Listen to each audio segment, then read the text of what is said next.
Portland Bureau of Transportation wants to make riding your bike all year long a lot easier and more fun. Their program, Ride Through the Seasons, encourages you to try out cycling year-round through a series of group rides and skill-building workshops. In addition to all that, they're also hosting a month-long Rainy Rider photo contest in November, with chances to win some awesome prizes. To learn more and get involved, text BIKE to 888-520-0526 or visit portland.gov/ride seasons. That's portland.gov/ride seasons.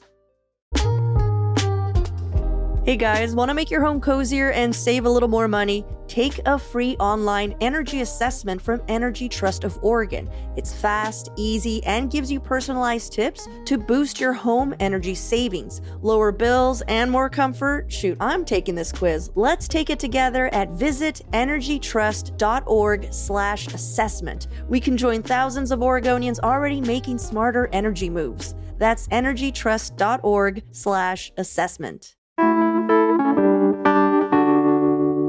Today on CityCast Portland, we're breaking down just where we stand with the threat of National Guard troop deployment to our city and the potential impact of another legal hearing that's happening today.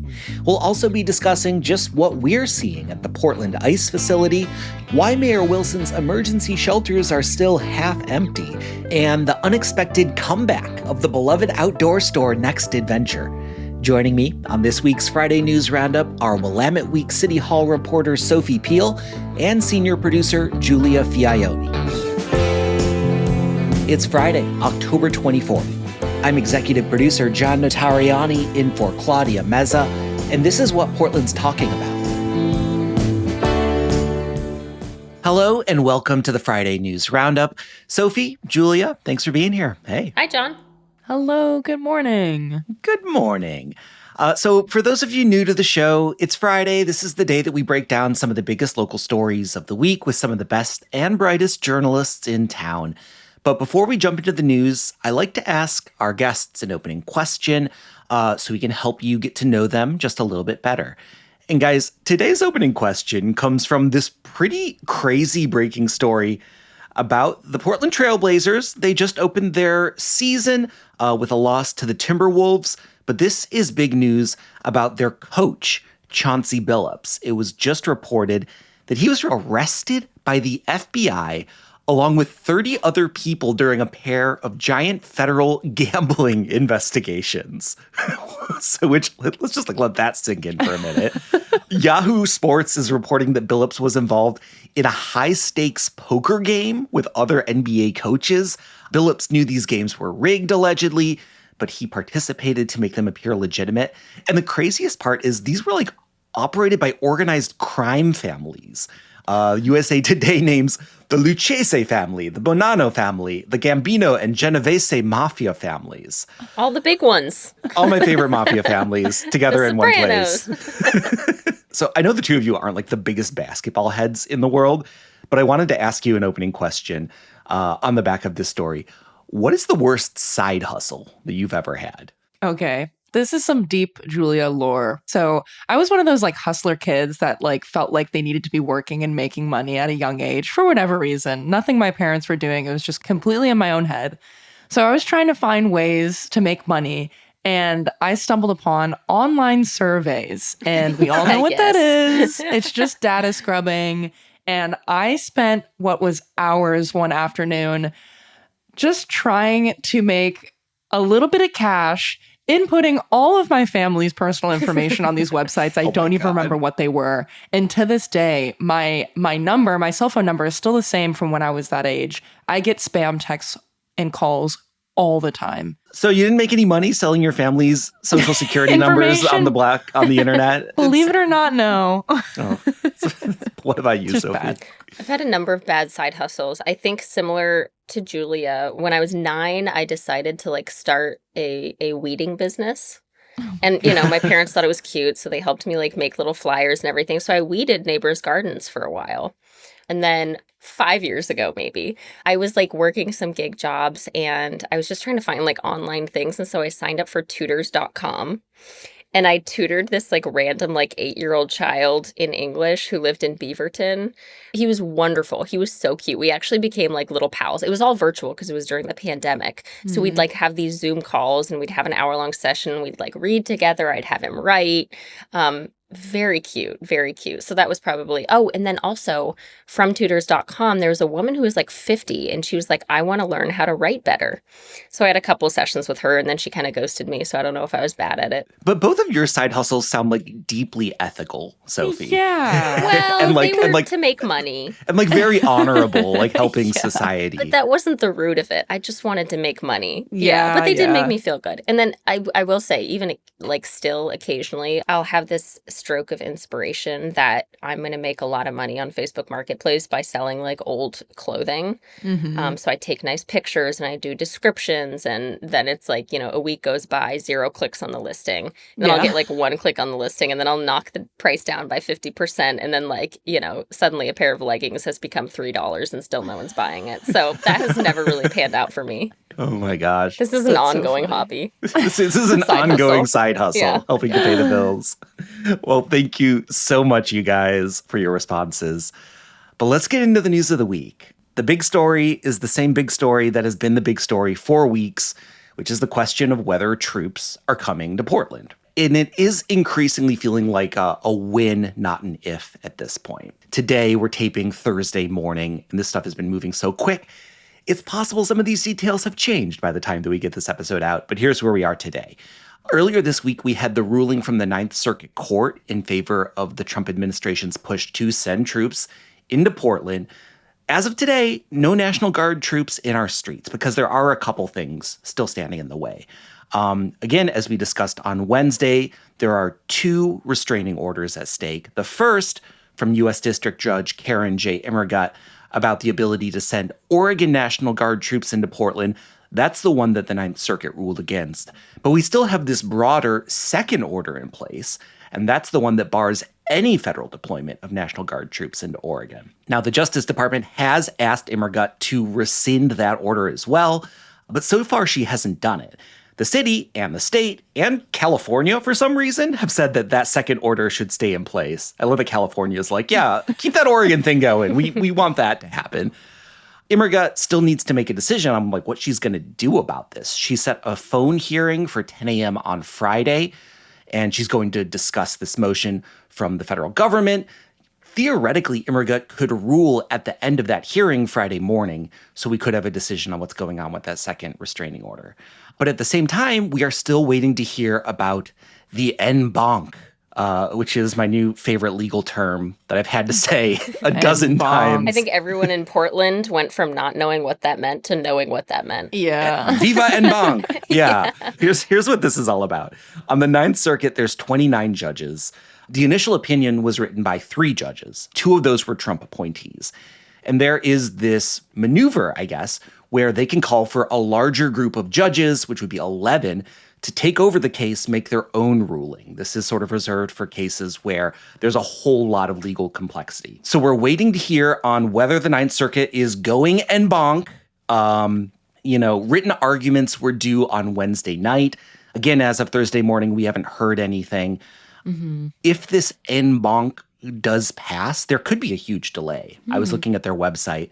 There's one that they declared in July, and they're not even having a hearing on it until next January. Oh, wow. So, yeah, this could put the whole situation on hold for months until there's like a new hearing on it. Wow. Can they expedite, though, based on like, I don't know, importance or like, is there any leeway in that? Or is it just you're in the queue where you're at in the queue?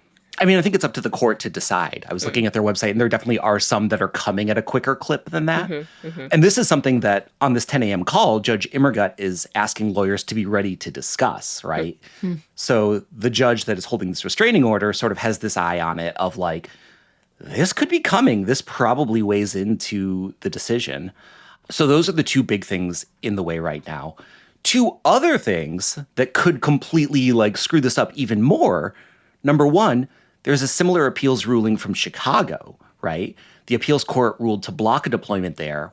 People are expecting that's going to go to the Supreme Court. And if that comes through, that could suddenly really change the situation in Portland.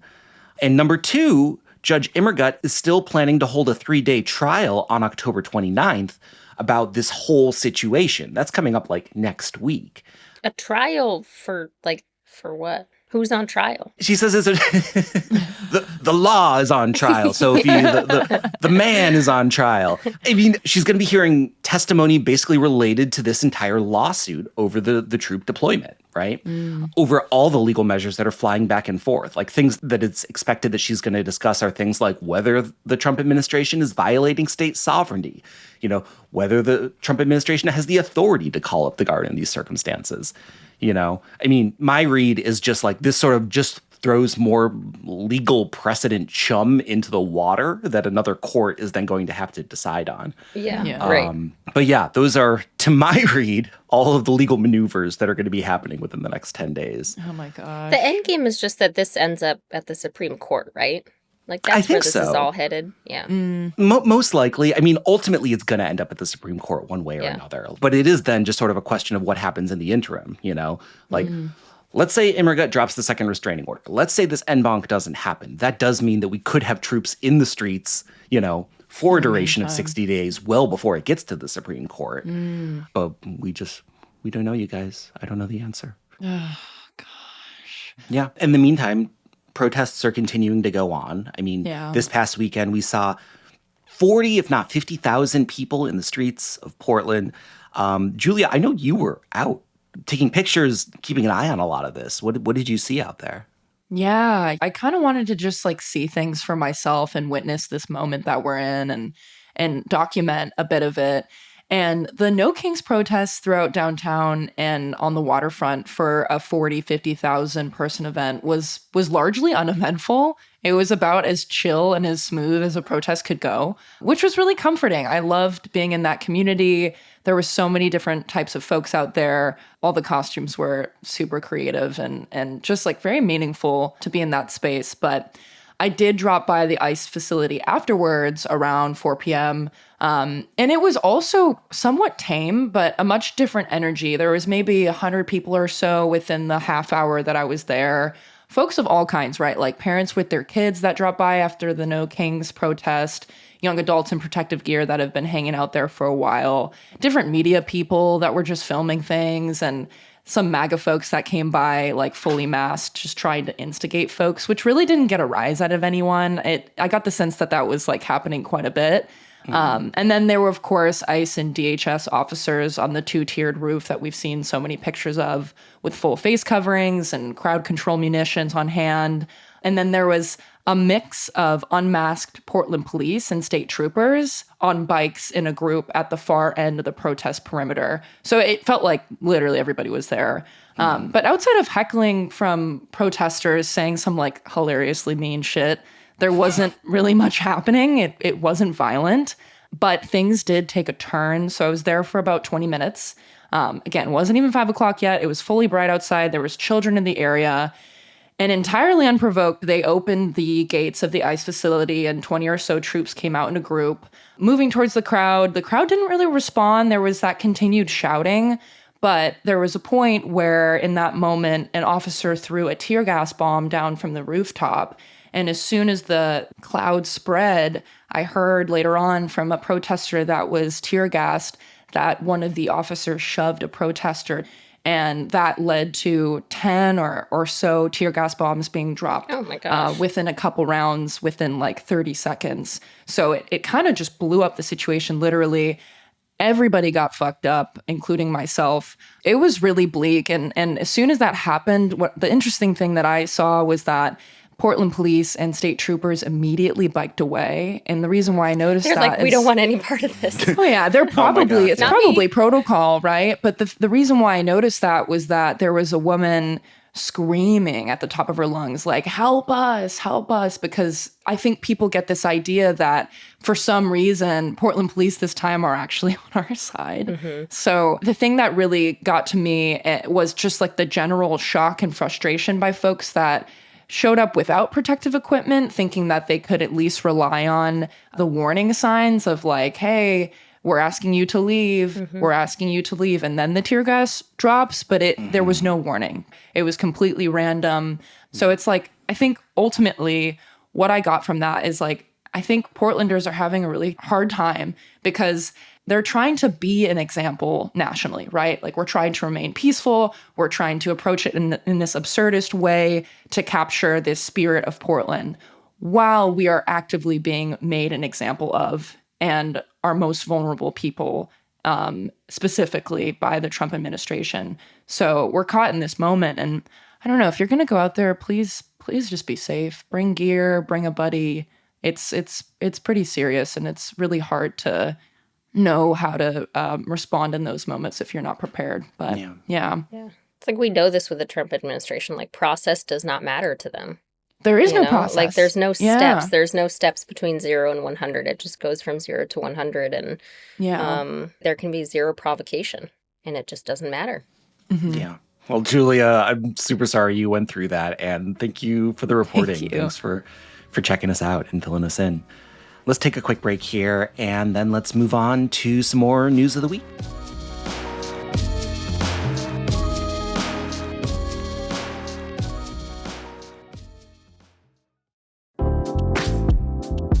Hey, all you wine drinkers out there, grape harvest is coming, and I know we're spoiled here in the Willamette Valley, but if you're looking to spread your wine tasting wings, I just made that up. Walla Walla Valley in Southeast Washington is home to more than 130 wineries offering great wines and new vineyard experiences. Like I've actually been wanting to check out Abeja, which means bee in Spanish, by the way. Their grounds look beautiful, and 4-time James Beard Award nominee chef Mike Easton heads their kitchen. And there are so many other beautiful grounds to explore that are constantly putting on special events and prefix menus. Plus, Walla Walla has a walkable historic downtown core where you can enjoy more farm fresh fine dining from other celebrated chefs. It's just a scenic 4-hour drive away, and many of these wineries have adorable accommodations on their estates. Head over to wallawalla.org for more info and to plan your visit today. That's wallawalla.org. If you're a home DIYer like me, you might have a few leftover paint cans gathering dust in your basement. Or maybe your house already came with a bunch of them like mine did. So I'm happy to share that Paint Care makes recycling your leftover paint, stain, and varnish simple and easy with convenient drop-off locations as close as your local hardware store. Paint Care has 3 simple rules for painting smarter. 1, buy the right amount of paint for the job. 2, use up leftover paint. And 3, recycle the rest. If you visit paintcare.org/3simplerules, you'll find tips on how to do all 3. Buying the right amount of paint for your project, exploring DIY ideas for how to use up leftover paint, and also just look up the nearest drop-off site in your neighborhood. Paint Care is all about keeping it simple for Oregonians.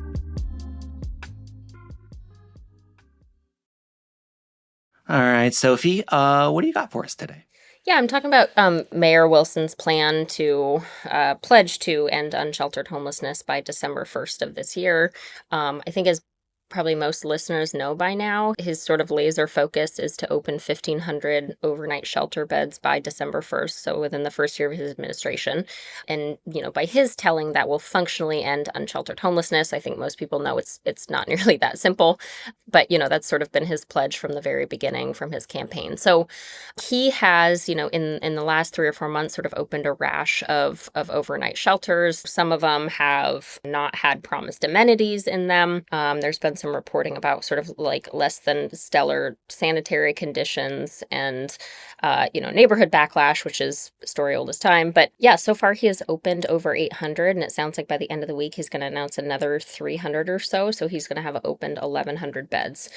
So sort of an interesting little nugget that I caught in a presentation Mayor Wilson did to the Metro Council on Tuesday is that he said that on any given night, the occupancy rate at these 800 shelter beds is about 50 to 60%. That's pretty darn low. The county shelters, at least the county in their latest report said their nightly shelter occupancy is at 92%.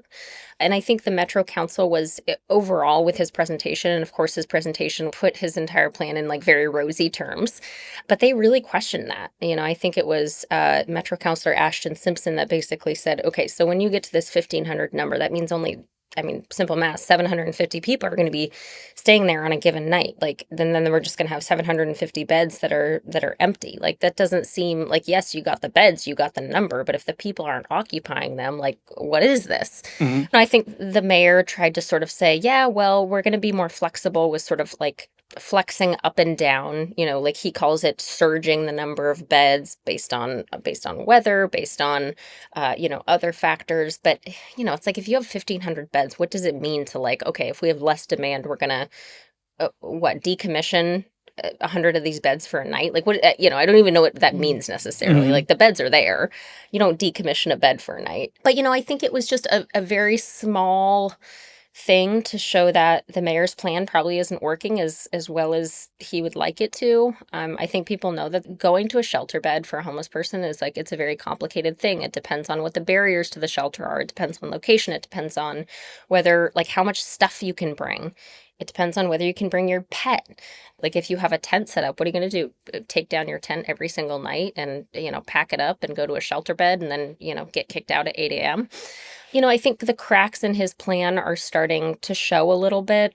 I think there are like consequences to haste, maybe, that he hasn't totally wrapped his hands around. Of course, we need shelter beds. Like, I think it's great that he's opened some shelter beds. But, again, when the occupancy rate is at 50%, I think that shows that something's not entirely working here. Yeah. I feel like all of this really speaks to sort of the biggest and bigger picture questions, which is like, okay, shelter beds, then what? Yeah. I mean, Mayor Wilson has been so laser focused on this idea of like getting these shelter beds in place, which, is a great benefit in a lot of ways. Like, this was a very ambitious plan and he is making progress on it. Whether he's going to hit that goal by December 1st, who knows? But I mean, the big question that I think is in all of our minds is still, okay, then what? What is the plan for 2026? Like, how do we get from this huge sprint and this huge investment of money to the ultimate looming goal of actually trying to end unsheltered homelessness, which nearly a year, 9 months, 10 months into it, still feels as impossible, if not more impossible than ever. And like, I don't know what the plan is for 2026. I don't know what the next step is. And I sure as heck don't know how we're going to pay for it if we're already looking at a city budget deficit on the things that we're funding right now. Yeah. Yeah. Well, I think it's interesting. I mean, the mayor has not talked a lot about, you're right, John, like what happens when those people are in the shelters. I think he's starting to realize that like he needs to start talking about kind of what that throughput looks like, right? Like people can't just like be in these shelters and then go out every single morning again and like be homeless again, right? Like it's not like they stop being homeless when they go in a shelter for one night. Like you have to get them into permanent supportive housing. Like you need to get them treatment. You need to get them mental health care. Like that's the expensive part. Like in the grand scheme of things, these shelters are not that expensive compared to all the wraparound care that these people need. Yeah. Most of all, like housing. And so in some way, I'm not saying what he's done is easy, but like this, and it's not politically easy necessarily to put up shelters because neighborhoods freak the fuck out. Yeah. Everyone wants shelters until it's in their neighborhood. And then it's like, just kidding. But like in some way, this is the low hanging fruit. It's not that expensive per bed. And it's not like the really difficult part, which is actually like helping these people and getting them to a place where they can be self-sufficient and housed and employed and healthy. It's very scary to think that this is the easy part. Yeah, I know. Well, don't Such think a it that good way. point. I know I said think about it that way, but don't think about it that way. This is making me wonder how access to these shelters is being communicated from the city, and also making me think about if this is just a matter of time and trust with the folks who are accessing these resources. Because we recently just spoke with someone who's a supervisor for 311, which is a resource line for the county and run by the city. This episode will be out soon, but basically what they said is they've seen a 30% increase in use in the past year, even though it's been accessible since 2022. I feel like the city typically struggles communicating what resources are available to folks, especially the folks who need them most.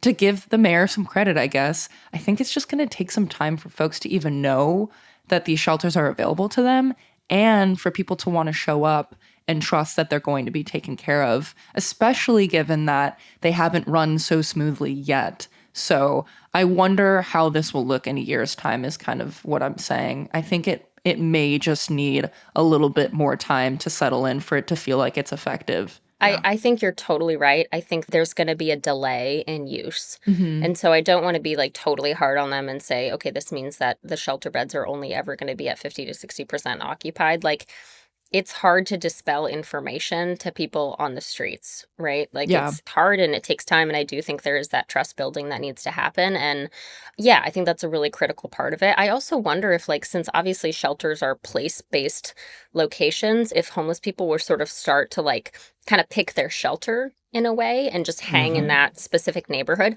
I would. Like, I'm not, if I find a shelter I feel comfortable in. No one likes a commute. No, I'm not going to go to the west side if I find a shelter I like on the east side. Like, I'm going to stay in that neighborhood. I'm going to stay in that local park. And I don't know what that will look like if that happens. Like, if there will sort of be like communities and whether that will be a positive thing or a negative thing. Like, if the neighborhood will be like, okay, well, that's John and that's Ashley and we know these two people. Or if it's going to be like, oh, John and Ashley, you know? I don't know. There's so much to be seen. They're going to be like, oh, Ashley and John. Yeah. That's what it's going to be. Yeah, John sucks. I just realized John's your name. I actually didn't. I just made that connection. I don't know where Ashley Sophie. came from. I think I was thinking basic names. Basic boy name, basic girl name. All right. On that note, let's take a quick break here. Thank you so much for your reporting on this and for walking us through it, Sophie. Yeah, thank you.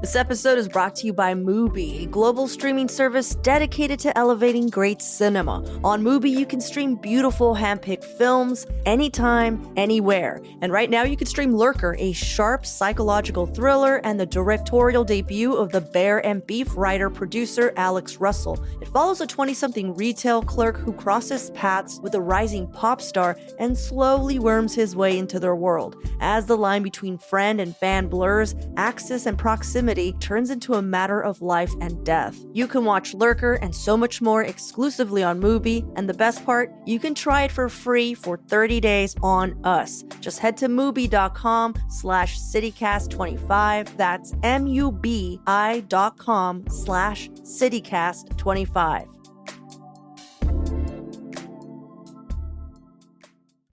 All right, Giulia, we need some good news. What do you got? I've got some good news, okay? Yes. Don't you worry. So I picked this story specifically because I was debriefing with a friend this week about all the terrible things going on, and they said word for word, hey, at least Next Adventure isn't closing. And I was like, you know what? That's a good friggin' point. We got to talk about that more. So my segment comes from some reporting by Crystal Ligori at OPB. And basically, she broke down what's to come for Next Adventure's new chapter. So to catch y'all up, the shop owners, Deke Haykamp and Brian Knutson, announced back in May that they were closing all 4 Next Adventure locations because they wanted to retire after 28 years in business, which is totally fair. So all 4 shops were supposed to be closed about now, actually.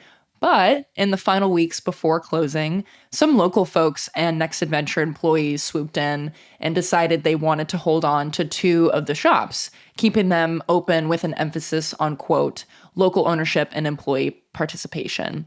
But before I go on, did y'all ever hit their retirement sale? I had some friends buy like branded t-shirts to be like, RIP Next Adventure. So it's really funny to think that they're staying open now. But did you ever go? I didn't go until like a week ago. Oh, that's so funny. Yeah. Did you find anything? Yeah, my partner bought skis for like an insane discount. No way. Yeah, and also the shop was like completely cleared out. Like it was bare bones. I was looking for a long puffer jacket and I found nothing. I found nothing even close to it. Same. I considered going, but like I actually kind of boned up on my snowboarding gear at the end of last season. So I'm like, if I go, I am just going to be spending money on things I know I don't need. So I'm going to resist the temptation. Yeah.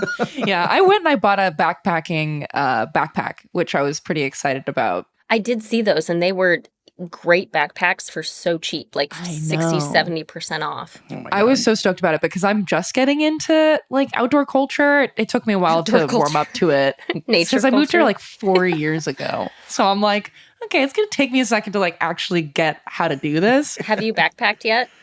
I have just once. Oh, it's wonderful. Just once, but I hope to do it more. And like, that's why I was so stoked to see that they had the backpacks and I bought them right away. But so the Grand Avenue location in Portland, which is the one I went to shop, and the Sandy Outdoor Store are staying open with an ownership transfer starting on November 1st. But basically, they're going to do like a slow rollout over the next 6 months with the original owner's help. And basically, some local investors will be working on an ownership program with their long-term management staff. And another thing that's pretty cool is that they're thinking of ways to get the general public involved as well. So talking about some sort of membership program in the works so that the shop really feels like it's cemented in the community long term. But the third location, the Scappoose Bay Paddle Center, has also been given a new life. Totally new owners, rebranded as the Paddle Shack. But they're already in business and they open at the start of this month. And it sounds like it's going to be really awesome. They want to build a covered outdoor gathering space and a tap room for community events out there. There's an ADA accessible boat launch. And it's a pretty huge deal for that community because that store was the biggest tourism draw for all of Columbia County. Wow. So for it to go, it would have been a huge deal. So these folks stepping in and making it their own is really significant. But looking ahead, starting on November 1st at the Grand location in Portland, people are going to be able to have access to the ski and snowboard season leases, the used gear trades, and the bargain basement is back where you can buy a bunch of used gear. That was my favorite part when I went recently. They still had stuff down there. And they're just going to have a bunch of deals on winter gear generally. And then at the Sandy location, they'll be open for rentals and winter gear closer to mid-November, so not as soon. Just in time for winter season. I'm just so excited about this. I think this is awesome for our community and something to really celebrate right now. So I don't know if you remember, Julia, but a couple months ago when this was announced, this sort of got our newsletter editor, Rachel Monahan, sort of kicking around the "is Portland over" idea. Yeah, it was a big deal. And she was like, I don't want to be that kind of naysayer, but this feels, the closure of Next Adventure feels like a big line in the sand between old and new Portland. And I think we all kind of felt that. And now it is like coming back. I think it says great things about our city. And I think it says great things about the potential for retail in this city. Yeah, You know? yeah. Because something that people were kind of murmuring about was like, I don't know, REI closed, like Next Adventure is closing. Like, Yeah. Are we still able to have these sort of landmark brick and mortar stores? And I think that to me, this is a resounding like, heck yes, we can. Yeah, I really think so. It's good timing, I think. I think we needed something that just reminded us like, no, Portland's fine. We're doing our thing right now. And there's things to be excited about still. And folks that are encouraged and excited to take something like this on, right? Like those people are making a big commitment because it's a space that means so much to the community. So, they're going to do it right. I'm so curious who the investors are. I mean, I'm sure it's going to be like Joe Money or, just like Dave Businessman. But I hope it's like, I'm trying to think of a Portland celebrity. Chauncey Billups. I hope it's not Chauncey Billups. I do not trust Chauncey Billups' business acumen. There are other Portland celebrities out there that I'd prefer. I hope it's the Unipiper. I hope it's the Unipiper, yeah. With his millions of Unipiping dollars, I hope that he is saving Next Adventure. All right, Julia, thank you for the good news. Thanks for pepping us up a bit. Thank you. Well, before we head out, we also have some more good news, some shout outs from members of the CityCast Portland Neighbors program. One of the perks of being a paying member of CityCast Portland is you get the opportunity to shout out other local businesses or organizations that you love. Julia, would you like to kick us off? Yeah, I'd love to. So I have one here from neighbor Nancy B. And they say there's a new gem in the Raleigh Hills area, Portland Clay House. 6-week classes start in October, wheel and hand building. They also have 24/7 membership options for ceramicists with some experience. It's a great space with cool people, which sounds awesome. That sounds great. I've got one from Moses G, who wants to shout out the Shift to Bikes website. Moses says, my social life is all on a bicycle. The calendar at shift2bikes.org is how I find out what to do. And I can co-sign that as well. That website is awesome. Yeah, definitely. I have another one here from neighbor Daniel K that says, Taurus, a Portland nonprofit that teaches English to immigrants online and in person. They always want more volunteers, which is so relevant right now. Oh, also Sophie. Ooh, Sophie. My calling. Another side hustle for you. Calling your name. Well, hey, shout out to Nancy, Moses, and Daniel. Thank you for those shout outs. When you join as a Portland neighbor, we'd also be happy to read your shout outs of places you love in Portland, alongside a bunch of other perks like ad-free listening and all sorts of other great stuff. You can join today at membership.citycast.fm. Well, Giulia, Sophie, thanks for being here. Thanks for breaking down the news, and hope you have a great weekend. Thank you, John. You too. Thanks, John. Well, that's all for us this week here on CityCast Portland, but thank you so much for listening. Our podcast production team this week was Giulia Fiaoni, Lizzie Goldsmith, Matthew Rogers, and Laura Tsutsui. Our Hey Portland newsletter editor is Rachel Monahan, and our host is Claudia Meza. I'm executive producer John Notarianni. Original music by Jenny Conley and Stephen Drisos. Additional music by All the Kimonos, as well as Sarah the Instrumentalist, Timothy Infinite, and Gregory David, courtesy of Epidemic Sound, alongside Opal 99 and D-May, courtesy of Triple Scoop Music. We'll be back Monday morning with more from around the city. Until then, see you at Slim's.